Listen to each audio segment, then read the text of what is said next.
September 1st, 1929, Manhattan, New York. The construction contract that would rewrite American building history sat on John Jacob Raskob's desk with specifications that made seasoned engineers laugh out loud. 100 floors, 18 months from first sketch to ribbon cutting, 57,000 tons of structural steel flowing through the busiest intersection in America with zero staging area. European trained contractors shook their heads. Physically impossible, declared one rival in the New York Times. Traditional skyscraper construction required massive street-level storage yards, wheelbarrow transport, and patient craft methods refined over centuries. The fastest anyone had built comparable height? 3.5 stories per week.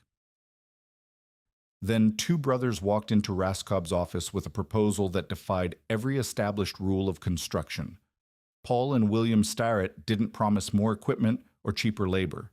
They promised something no one had imagined possible: treating a skyscraper site like a factory floor, moving materials to workers instead of workers to materials. Assembly line precision applied to steel and stone, 4.5 stories every single week. The secret wasn't in their tools. It was in their complete rejection of how buildings had always been built. The arithmetic alone should have stopped them cold. 57,000 tons of structural steel, nearly 3 times what the Chrysler Building had required, more than double the tonnage of 40 Wall Street. 10 million bricks that somehow had to flow through the intersection of 5th Avenue and 34th Street without paralyzing Manhattan traffic. 700 million pounds of materials total, all of it destined for a construction site with exactly 0 square feet of staging area. Paul Starrett stood in the temporary office overlooking the Waldorf Astoria Hotel, watching guests in evening wear step from Packards and Cadillacs, oblivious that America's most luxurious hotel was about to be demolished beneath their feet. At 63, he had built more skyscrapers than any contractor in America, rising to president of George A. Fuller Company through sheer mathematical precision. Every project became the equation in his mind: labor hours multiplied by material costs, divided by time constraints, solved for profit margins that kept his company alive. But this equation defied solution through conventional methods. His brother William paced the small room with the restless energy of a military strategist, which he had been during the Great War, coordinating all Army construction across multiple theaters simultaneously. At 52, William thought in terms of supply lines and coordinated operations, logistics chains that could support or strangle an entire campaign. He had watched the Waldorf's demolition crews work for weeks, tearing down America's largest hotel, while excavation teams simultaneously dug through Manhattan bedrock 55 feet down to reach stable foundation depth. "The storage problem kills everything," William said, stopping at the window. "Traditional method dumps materials in the street, moves them by wheelbarrow when needed. We'd need to close 5th Avenue for 18 months. Paul opened his leather notebook, pages covered with calculations in precise handwriting. 6,500 windows. Each one requires lifting, positioning, sealing, testing. If we follow standard practice, workers spend 8 hours moving materials for every hour installing them." The established wisdom of skyscraper construction had crystallized around European masonry traditions transported to American cities. Master craftsmen worked at their own pace, moving materials as needed, storing supplies wherever space allowed. The Chrysler Building had taken 4 years. The Woolworth Building had taken 3. Even the relatively simple structures of the 1890s required 2 to 3 years minimum. Raskob's 18-month deadline represented more than ambitious scheduling. It represented economic survival. Every month of delay meant another month of zero rental income in an economy spiraling toward collapse. The stock market crash of October 24th had already triggered bank failures across the country. Construction projects nationwide were being canceled weekly as financing evaporated. "European methods won't work here," Paul said, closing the notebook. "We're not building a cathedral that can take decades. We're manufacturing a skyscraper that must generate revenue." The brothers had spent weeks walking through automobile factories in Detroit, studying Henry Ford's assembly line principles. Materials flowed to workers in precise sequences. Each worker performed specialized tasks repeatedly, developing speed and precision impossible under craft-based methods. Quality improved because repetition eliminated variables. Costs dropped because efficiency reduced waste. But automobiles weighed 2,000 pounds. The Empire State Building would weigh 365,000 tons. William pulled out the preliminary site plans, spreading them across a makeshift table. The basement becomes our distribution center. Everything flows through controlled entry points, gets sorted, then moves upward on a scheduled basis. Railway carts instead of wheelbarrows, Paul added, sketching modifications on the plans. Miniature rail systems on every floor, materials rolled directly to work areas. No lifting, no carrying, no wasted motion. The concept violated every assumption about construction site organization. Traditional contractors viewed building sites as temporary chaos, materials scattered wherever convenient, workers navigating obstacles constantly, progress measured by visible structures rather than systematic efficiency. The Starrett approach treated the site like a factory floor where every motion served a productive purpose. Steel delivery becomes the critical path, William continued. 2 floors worth arrives daily, gets lifted immediately, installed immediately. No storage, no handling twice, no confusion about which beam goes where. Paul was already envisioning the coding system. Numbers and letters painted directly on each steel piece, indicating destination floor, column position, lifting sequence, and installation time. 9 derricks positioned strategically around the site, each handling specific zones, eliminating conflicts and delays. The monitoring system would track everything in real time. Daily inspectors measuring work completed, materials consumed, labor hours per task, costs per unit of progress. By evening, Paul would know exactly where the project stood against schedule and budget. Problems would be identified within 24 hours instead of weeks later, when corrections became expensive disasters. The workers eat where they work, William said. Cafeterias on active floors, no time lost descending to street level twice daily. European-trained contractors would mock this as coddling American workers. Paul saw it as respecting the mathematics of productivity. 3,500 men flooding stairwells and elevators for lunch meant hours of lost productivity, elevator congestion that delayed material movement, worker fatigue that reduced afternoon output. As winter darkness settled over Manhattan, the brothers finalized their revolutionary approach. The Waldorf Astoria's demolition would continue while foundation excavation proceeded simultaneously. Steel erection would begin while lower floors still underwent finishing work. 60 different trades would operate in choreographed sequences, each depending on the other's precise timing. The system demanded perfection. A single delayed shipment could cascade into catastrophic bottlenecks. Weather disruptions required immediate adaptation. Worker injuries or equipment failures meant instant reorganization. Traditional construction tolerated inefficiencies because craft-based methods built flexibility into every phase. The Starrett assembly line eliminated that flexibility in exchange for unprecedented speed. Paul closed his notebook and looked out at the Waldorf's glowing windows one final time. Building skyscrapers is the nearest peacetime equivalent of war. By January, those windows would be dark forever, and the most decisive construction revolution in American history would be grinding through Manhattan bedrock, proving that industrial thinking could transform even the most complex engineering challenges into solvable manufacturing problems. The revolution began in the basement.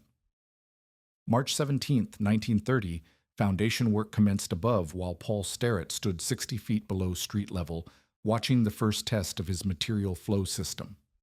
Traditional contractors would have been focused on the concrete pour, but Starrett's attention fixed on something more fundamental: the transformation of chaos into choreographed precision. Trucks backed up to chutes leading directly into hoppers carved from the basement walls. 10 million bricks destined for the upper floors would never touch Fifth Avenue pavement. Instead, they cascaded down mechanical slides into railway carts, 8 times larger than traditional wheelbarrows. The carts rolled onto construction elevators designed to carry both materials and men simultaneously. At each floor, miniature railway tracks, laid with the same precision as Pennsylvania Railroad main lines, carried the carts directly to work areas. William Starrett timed the first complete cycle with a stopwatch inherited from his Army service. Traditional method: worker loads 50 pounds of bricks into wheelbarrow, pushes across uneven ground, lifts materials by rope pulley, unloads, returns empty. Total time per cycle, 47 minutes. Starrett method: worker releases 800 pounds of materials into cart, pushes on smooth rails, rolls directly to destination, unloads. Total time per cycle, 12 minutes. The mathematics of efficiency compounded hourly. A single worker could move 32,000 pounds of materials daily using the railway system versus 6,400 pounds using wheelbarrows. Multiply by 3,500 workers across 60 trades, and the time savings became revolutionary. But the true breakthrough revealed itself on April 7th when the first steel column arrived. The beam bore markings that looked like hieroglyphics to untrained observers, but represented Paul Starrett's coding revolution: numbers indicating destination floor, letters specifying exact column position, symbols designating which of 9 derricks would lift it, and timing marks showing precise delivery sequence. Steel arrived from Pennsylvania by railroad, crossed the Hudson by barge, then moved by truck to Fifth Avenue in carefully orchestrated waves.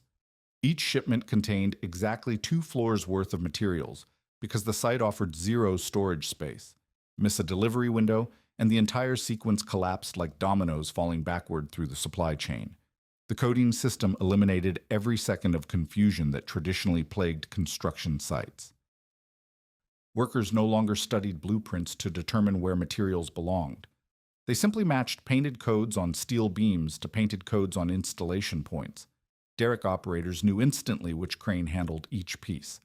Iron workers understood immediately which connections to make first. 9 derricks operated simultaneously without interference because each handled designated zones mapped with military precision. Derrick number 4 lifted only materials coded for the building's northeast quadrant. Derrick number 7 handled southwest corner installations exclusively. No conflicts, no delays, no workers standing idle while cranes repositioned. The human element of the assembly line demanded equal precision. Paul Starrett deployed roaming inspectors who measured progress every single day using methods borrowed from factory floor management. They counted floors of steel erected, tons of materials moved, man-hours per specific task, cost per unit of work completed. This data consolidated into daily reports delivered to Starrett's desk within hours of work completion. When productivity dipped on the 42nd floor, Paul knew by 6 o'clock that evening. When a supplier's steel quality declined, inspectors caught it within 24 hours. When rivet gangs discovered more efficient techniques, the improvement spread to other teams immediately. Traditional construction operated on weekly or monthly progress assessments. The Starrett system provided real-time optimization. The innovation that drew the most ridicule from established contractors was also the most revolutionary: cafeterias installed on incomplete floors.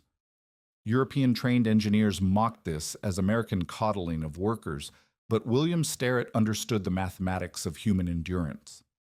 3,500 men descending to street level for lunch meant elevator congestion for 2 hours daily, worker fatigue from climbing stairs, and productivity loss during the peak daylight hours.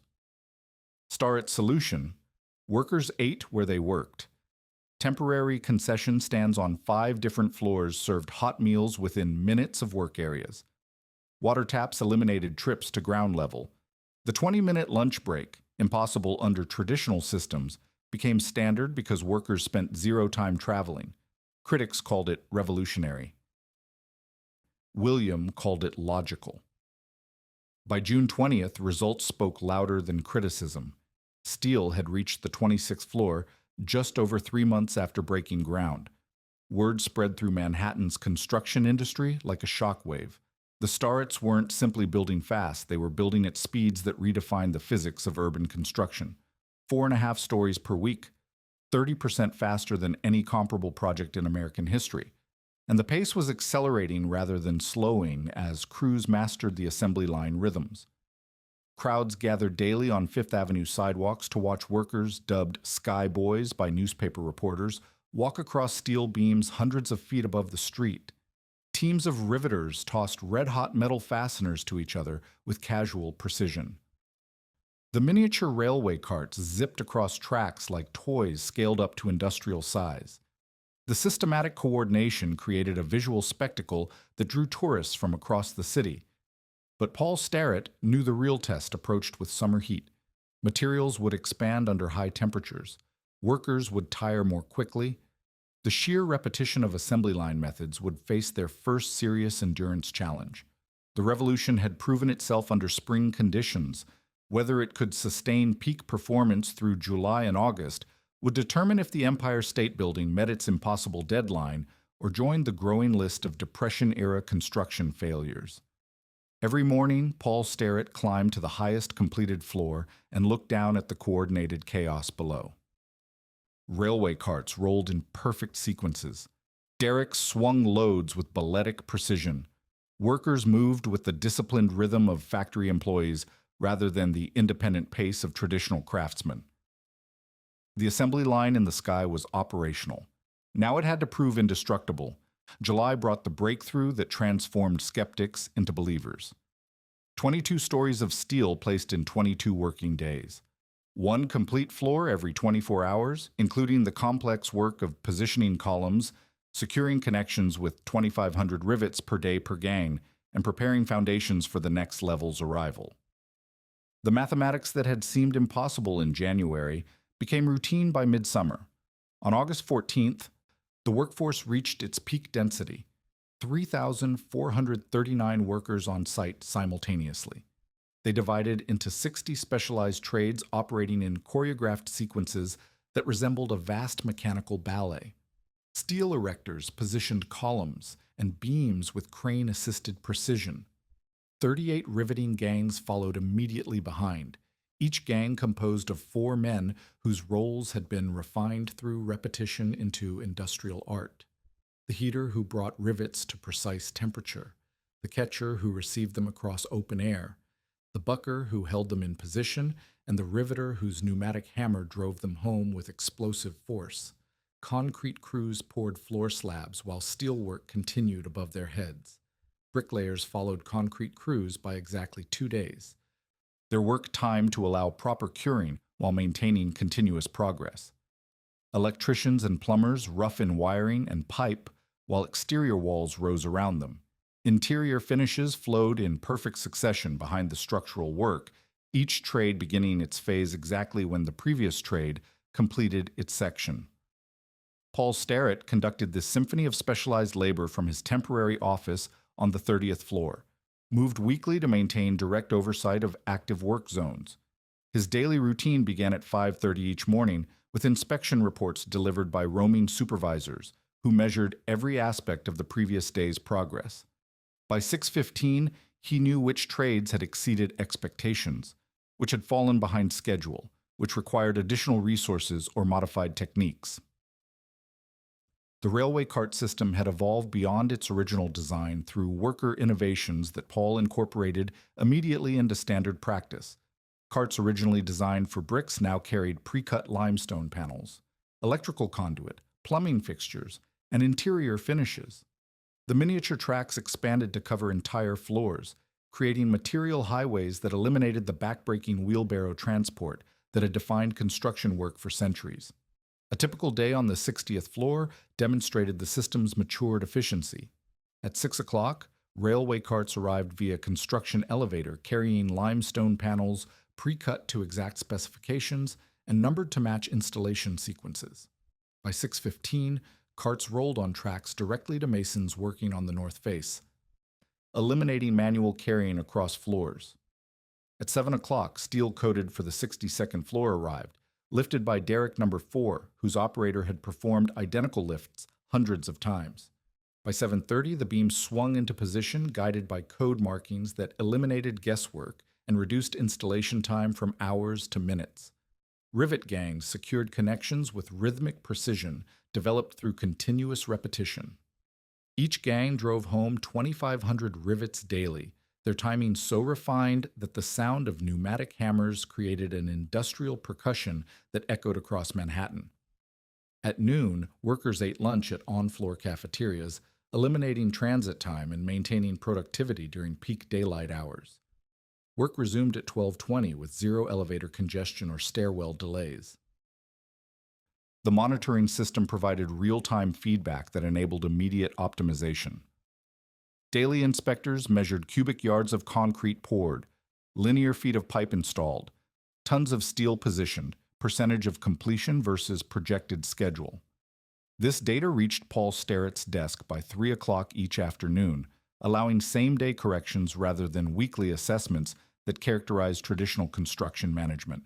When productivity measurements revealed that workers on the 45th floor were moving materials faster than crews 20 floors below, Paul dispatched his most efficient team leaders to analyze and replicate the improved techniques. When supplier quality declined on limestone shipments, inspectors caught the problem within 24 hours rather than weeks later when corrections would require expensive reconstruction. The Mohawk iron workers from Kanawake, reserved near Montreal, became legends during this peak performance period. Their cultural tradition of high steel work, combined with fearlessness at extreme heights, made them invaluable for the most dangerous positioning tasks. They walked steel beams hundreds of feet above Fifth Avenue with calm that bordered on meditation, catching red-hot rivets thrown across open spaces with casual precision that drew crowds of sidewalk spectators. These men understood the assembly line principles intuitively, mastering the coated steel system faster than anyone anticipated. Their spatial awareness and balance allowed them to work at speeds that maximized crane productivity while maintaining safety standards that kept accident rates remarkably low for such dangerous work. September 19th marked a milestone that silenced the remaining skeptics.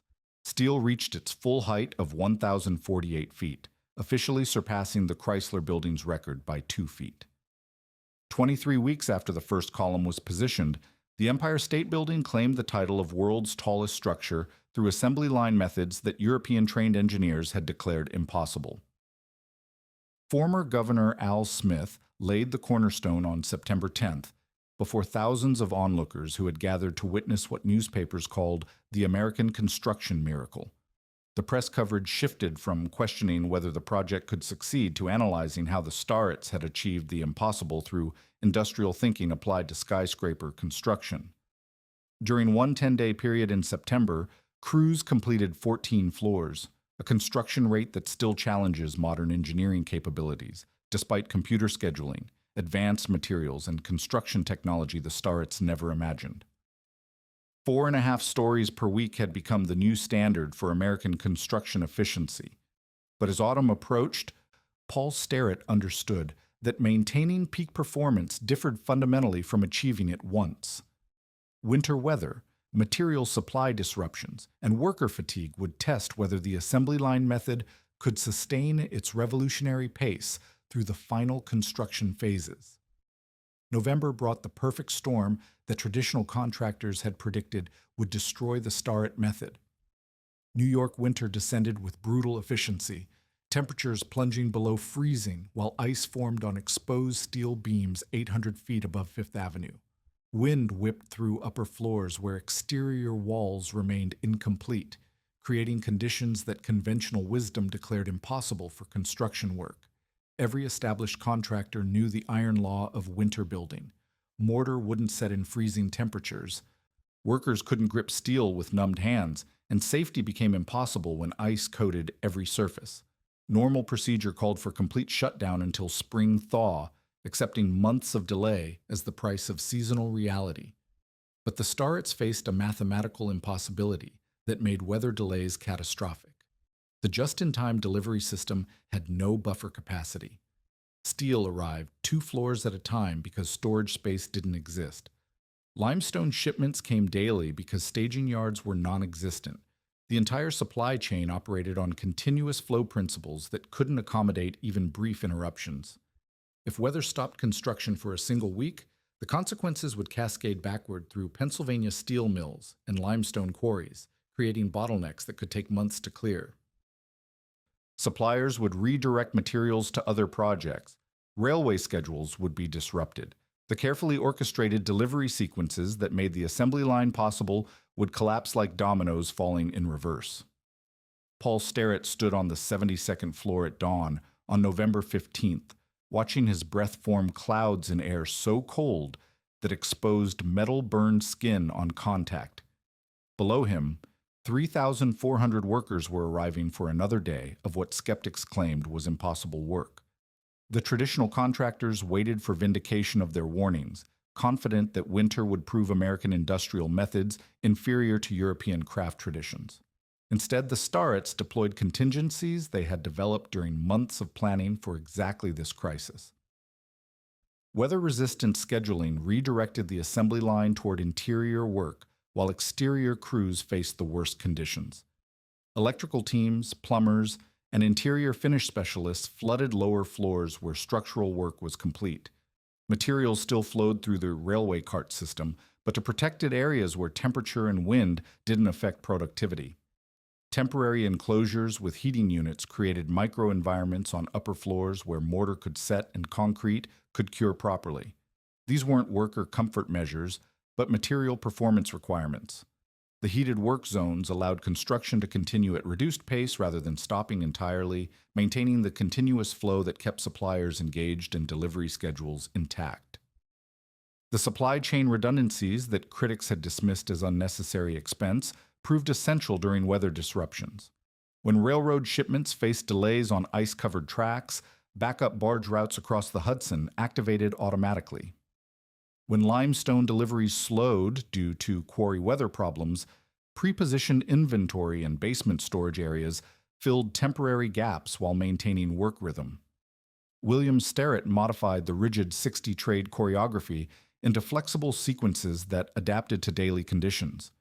When exterior masonry work became impossible due to wind, those crews shifted to interior stone installation. When steel positioning required delays due to ice-covered beams, rivet gangs expanded their hours on previously positioned structural work. The daily monitoring system that tracked every task enabled real-time optimization that traditional contractors couldn't match. The Depression's deepening economic crisis added pressure that transformed the weather challenge into an existential threat. By December, banks across America were failing weekly. Construction projects nationwide ground to complete halts as financing evaporated. Unemployment lines stretched for blocks in every major city. But on Fifth Avenue and 34th Street, 3,500 men continued earning $15 daily because the Starrett's efficiency kept the project under budget, even as material costs fluctuated wildly. The assembly line method's elimination of waste created financial resilience that traditional construction couldn't achieve. Every saved motion translated into reduced labor costs. Every optimized delivery sequence meant lower material expenses. Every eliminated delay prevented the compound interest of construction financing from spiraling beyond control. Workers understood the mathematics of their situation with brutal clarity. This might be the last well-paying construction job in New York for years. The breadlines growing longer each week served as daily reminders that steady wages had become precious, beyond normal economic calculation. The assembly line's discipline wasn't imposed by management, but embraced by men who knew their family's survival depended on this project's success. The Mohawk iron workers demonstrated extraordinary adaptability during the worst weather periods. Their cultural traditions of high steel work included techniques for winter construction that other workers had never encountered. They showed crews how to warm steel connections before making them, how to maintain grip on icy beams, how to work safely when wind speeds reached dangerous levels. November 21st marked the completion of the 203-foot dirigible mooring mast that would bring the building's total height to 1,454 feet. The final structural element topped out ahead of schedule despite weather conditions that had shut down every comparable project in the city. More significant than the height milestone was the proof of system resilience. The assembly line hadn't shattered under stress, but adapted without breaking. Traditional contractors had predicted that any disruption would expose the method's fundamental weakness. Instead, The disruption revealed sophisticated contingency planning that enabled continued progress when conventional approaches would have failed completely. By January, Manhattan construction circles were using new terminology borrowed from the Empire State Project. Fast tracking described starting construction before designs were finalized. Just-in-time delivery referred to material scheduling that eliminated storage requirements. Assembly line construction meant treating building sites like factory floors where materials flowed to workers rather than workers to materials. The Starretts hadn't simply built faster than anyone thought possible. They had created a new vocabulary for American construction that would define the industry for decades. But the ultimate validation still awaited, completing the world's tallest building on time, under budget, and with quality that would endure for centuries. April 11, 1931. 410 days after excavation began, former Governor Al Smith fired the final rivet into the Empire State Building's steel frame. The rivet was solid gold, a symbolic flourish that marked the end of the most decisive construction revolution in American history. 12 days ahead of the impossible deadline that had made seasoned engineers laugh 18 months earlier, the numbers told a story that redefined what American industrial thinking could accomplish. $24.7 million final cost versus the original $43 million estimate, $18.3 million under budget in the depths of the worst economic crisis the nation had ever faced. Tragically, 5 workers had died during construction, each death a reminder of the dangerous heights and massive forces involved, but the safety record remained historically low for a project of this unprecedented scale and speed. Paul Starrett stood in the completed lobby on Fifth Avenue, watching photographers document the marble walls and bronze fixtures that had been installed while structural work continued 90 floors above. The assembly line method had worked beyond his most optimistic projections, but the true measure of success extended far beyond schedules and budgets. The precedent was permanent. Within months of completion, construction firms across America were implementing variations of the Starrett method. Just-in-time delivery became standard practice for urban projects where storage space commanded premium costs. Fast-tracking, overlapping design and construction phases spread to projects nationwide as owners discovered that speed reduced financing costs more than any other factor. On-site material flow systems using railways, conveyors, and coded components appeared on construction sites from Boston to Los Angeles. Real-time progress monitoring, pioneered through the Empire State's daily inspection reports, evolved into standard construction management practice. Contractors who had mocked the Starrett's factory floor approach were hiring industrial engineers to analyze workflow patterns and eliminate wasted motion from their operations. The human element of the revolution proved as significant as the technical innovations. The 3,500 workers who had built 4.5 stories per week for 13 consecutive months became legends in New York's construction industry. Most were Irish and Italian immigrants who had sent money home to families devastated by the Depression. For them, the assembly line represented more than industrial efficiency. It represented the difference between dignity and destitution. The railway carts that replaced wheelbarrows weren't simply faster, they were humane. Workers could push 800 pounds of materials on smooth rails instead of carrying 50 pounds across rough terrain. The on-site cafeterias that eliminated lunch hour travel weren't worker coddling, but recognition that human endurance had mathematical limits that intelligent planning could respect. European-trained engineers who had predicted the assembly line would produce shoddy work requiring expensive corrections were proven comprehensively wrong. The building's quality exceeded specifications in every measurable category. Structural connections were more precise than handcrafted alternatives. Material installation was more consistent than traditional craft methods. The systematic approach eliminated the variables that caused defects in conventional construction. On May 1, 1931, President Herbert Hoover pressed a button in Washington, D.C., and the Empire State Building's lights blazed across Manhattan's skyline. New York Governor Franklin D. Roosevelt spoke at the ribbon-cutting ceremony, declaring that the building represented American vision and faith. Vision to imagine what seemed impossible. Faith that industrial ingenuity could deliver it. The financial struggle that followed opening day validated the Starrett's methods rather than undermining them. The building remained 75% empty through the 1930s, earning the nickname Empty State Building as office space demand collapsed. Critics pointed to the vacancy rates as evidence of poor planning, missing the fundamental truth that made survival possible. Traditional construction would have bankrupted the investors before the building opened. The assembly line method's cost savings created debt service levels that remain manageable even with minimal rental income. At $24.7 million, 43% under the original estimate, the Empire State Building survived the Depression because it had been built efficiently enough to weather the worst economic conditions in American history. By 1950, when the economy recovered and offices filled, the building stood as both architectural icon and financial success. Its construction method had become the foundation of modern project management, studied in engineering schools and implemented on construction sites worldwide. William Starrett's death at age 55 in 1932, attributed to overwork and exhaustion from the Empire State Project, served as a sobering reminder of the human cost of achieving the impossible.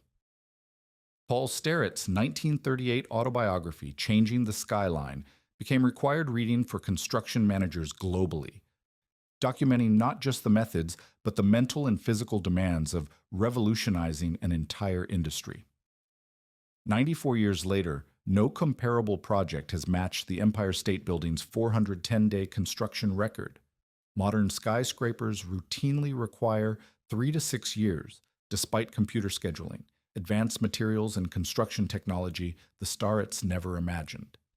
The difference lies not in tools, but in the systematic thinking that eliminates waste, coordinates complex operations, and treats construction sites as manufacturing facilities rather than craft workshops.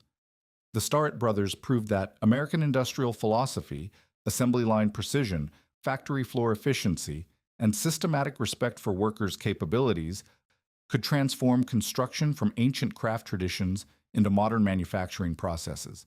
Their revolution succeeded because it recognized that speed without systems was chaos, but speed with disciplined coordination was achievable.